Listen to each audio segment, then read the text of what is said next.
अभी हाल ही में मैं एक फेमस पर्सनालिटी को पढ़ रहा था। उनके जीवन के स्ट्रगल को पढ़ते हुए मुझे अचानक डॉन मिगुएल रुइस के द्वारा लिखी गई किताब द फोर एग्रीमेंट के चार समझौतों की याद आ गई। असल में रुइस इन चार समझौतों को मानसिक शांति, बेहतर संबंध और आत्मविकास की ओर ले जाने वाला बताते हैं। लेकिन वहीं दूसरी तरफ एक आदमी जो 27 साल जेल में रहा, जिसकी पूरी जवानी जेल में खप गई, जिसका पूरा जीवन उत्पीड़न से भरा था, उनके बारे में जानने के बाद मैं इस सोच में पड़ गया कि आखिर उन्होंने कैसे इन चार समझौतों को अपने जीवन में इम्प्लीमेंट किया होगा। और यही इस वीडियो का सबसे इंटरेस्टिंग पार्ट होगा। 1962 दक्षिण अफ्रीका नस्ल भेद की जंजीरों से जकड़ा हुआ था। काले और गोरों के बीच दीवारें इतनी ऊंची थी कि इंसानियत का सूरज भी उसके पार नहीं झांक पा रहा था। नेल्सन मंडेला एक युवा वकील, जिसकी आंखों में आग थी और दिल में अपने लोगों के लिए बेइंतहा दर्द। लेकिन यह आग जल्द ही उन्हें एक ऐसे रास्ते पर ले गई जहां उन्होंने अपने जीवन के 27 साल सलाखों के पीछे बिताने थे। यही वह यात्रा थी जिसने मंडेला को न केवल एक नेता बनाया, बल्कि चार समझौतों के सिद्धांत का जीता जागता प्रतीक भी।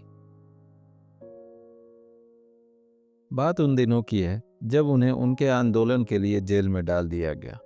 रॉबिन आइलैंड जेल, समंदर के बीच एक ठंडा सूना टापू। यही मंडेला और उनके साथियों को कठोर श्रम के लिए रखा गया था। सुबह से शाम तक चूना पत्थर तोड़ना और रात को अंधेरी कोठरी में ढकेल दिया जाना। जेलर रोज गालियां देता, कैदी टूट जाते। एक दिन एक साथी बुदबुदाया, हम सब खत्म हो गए, हमारे शब्द अब किसी काम के नहीं रहे। मंडेला ने उसकी ओर देखा और कहा, नहीं, शब्द ही तो हमारी सबसे बड़ी ताकत है। शब्द तलवार से भी तेज है। देखो, गांधी जी ने केवल एक सत्याग्रह कहा और एक साम्राज्य हिल गया। उस दिन से मंडेला ने यह तय किया कि जेल की दीवारों को वह शब्दों से तोड़ेंगे। उन्होंने अपने साथियों को प्रेरित किया कि वे गीत गाएं, कविताएं लिखें और अपनी कहानी दर्ज करें। धीरे धीरे जेल के अंधेरे गलियारों में आवाज गूंजने लगी, we are not broken, we are free from inside.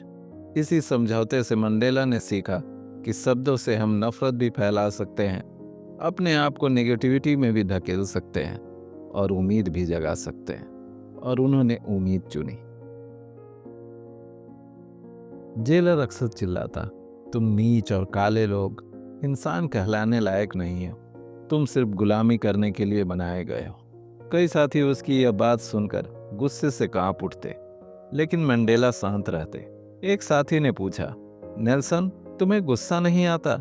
ये तुम्हें हर दिन अपमानित करता है और तुम शांत दिखते हो। मंडेला मुस्कुराए और कहा, उनकी गालियां उनके डर और घमंड का प्रतिबिंब है, मेरी सच्चाई नहीं। अगर मैं इन्हें दिल पर ले लूं तो सचमुच उनका गुलाम बन जाऊंगा। याद रखो, अपमान तभी असर करता है जब हम उसे स्वीकार करते हैं। उन्होंने एक उदाहरण देते हुए कहा, सोचो, कोई तुम्हें जहर का प्याला देता है, क्या तुम उसे पी लोगे? कभी नहीं। तो फिर उनके शब्दों का जहर क्यों पीना? उस दिन से कैदियों ने सीखा कि अपमान का जवाब अपमान से नहीं देना है, बल्कि मौन और आत्मसम्मान से देना है। इसलिए मंडेला के लिए उस जेल में 27 साल काटना थोड़ा आसान हो गया, क्योंकि उन्होंने दूसरे की नफरत को अपने दिल में जगह नहीं दी। जेल में अफवाहें रोज उठती, सुना है कल सबको फांसी हो जाएगा, सरकार कभी हमें रिहा नहीं करेगी, हमारी लड़ाई खत्म हो गई है। कैदी रात भर डर से सो नहीं पाते। एक दिन मंडेला ने कहा, हम अपने डर को खुद बढ़ाते हैं, क्योंकि हम अनुमान लगाते रहते हैं। सच्चाई अफवाह से नहीं, सवाल पूछने से मिलती है। चलो सीधे पूछते हैं। वह जेलर के पास गए और थोड़ी सी साहस जुटाकर बोले, हमारे बारे में आपकी सरकार ने क्या फैसला किया है? जेलर ने कठोर शब्दों में कहा, फांसी तो नहीं होगी, लेकिन तुम्हें सालों तक कैद रखा जाएगा। सच भले कठोर था, लेकिन उसने अफवाह की आग बुझा दी। साथियों ने राहत की सांस ली। जेल का सबसे कठिन काम था पत्थर तोड़ना। धूप इतनी तेज थी कि आंखें चौंधी आ जाए, धूल इतनी घनी कि सांस लेना मुश्किल हो। साथी कैदी अक्सर हार मान जाते, लेकिन मंडेला कहते, हमारा शरीर कैद है, लेकिन आत्मा नहीं। हर दिन अपना सर्वश्रेष्ठ दो, यही हमारी असली आज़ादी है। वह खुद सबसे पहले काम शुरू करते और सबसे अंत तक लगे रहते। रात को थके साथियों को कहानियां सुनाते और पढ़ने लिखने के लिए प्रेरित करते।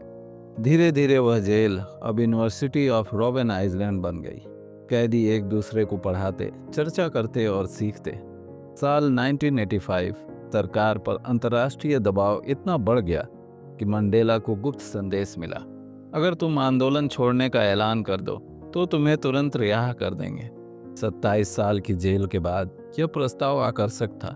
साथी बोले, नेल्सन मान लो, बाहर आकर तुम लड़ाई जारी रख सकते हो। मंडेला रात भर सोचते रहे। आंखों के सामने परिवार, बच्चे, खोया हुआ जीवन, सब कुछ था।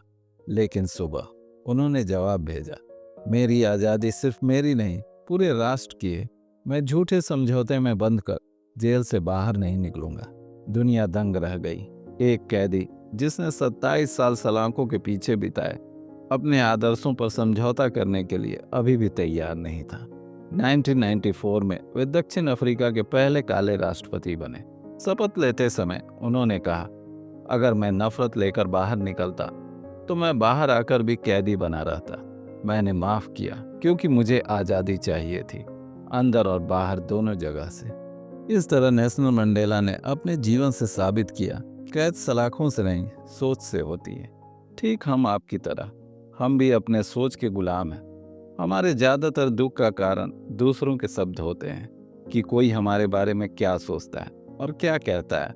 हमारी ज़्यादातर उम्मीद हमारे अनुमान पर गुजरती है कि काश ऐसा होता तो अच्छा होता, या फिर वैसा होता तो अच्छा होता। शब्दों के यूज़ को तो छोड़ ही दीजिए। वो अक्सर या तो बहाने के रूप में होते हैं, या फिर अपने आप को नीचा दिखाने के लिए, या फिर दूसरों को नीचा दिखाने के लिए। और सबसे बड़ी बात, हम मुश्किल का सामना करने की जगह हमेशा शॉर्टकट की तलाश में रहते हैं। तो कुल मिलाकर अगर कोई हमें यह कहे कि यह जहर है, इसे खा लो, तो हम मना कर दें। लेकिन जो जहर हमने खुद अपने जीवन में घोल रखे हैं, उससे हम कैसे बच सकते हैं? इसलिए शब्दों की शक्ति को पहचानो, इन्हें सही दिशा में उपयोग करो। अपने आप को कभी डिमीन मत करो। लोगों की राय तुम्हारी पहचान नहीं है, उन्हें व्यक्तिगत मत लो। अनुमान मत लगाओ, बल्कि स्पष्टता खोजो। हमेशा ईमानदारी से अपना सर्वश्रेष्ठ करो, क्योंकि यही चारों समझौते आपके हाथ में हैं जो आप खुद से कर सकते हैं। Thank you and best of luck.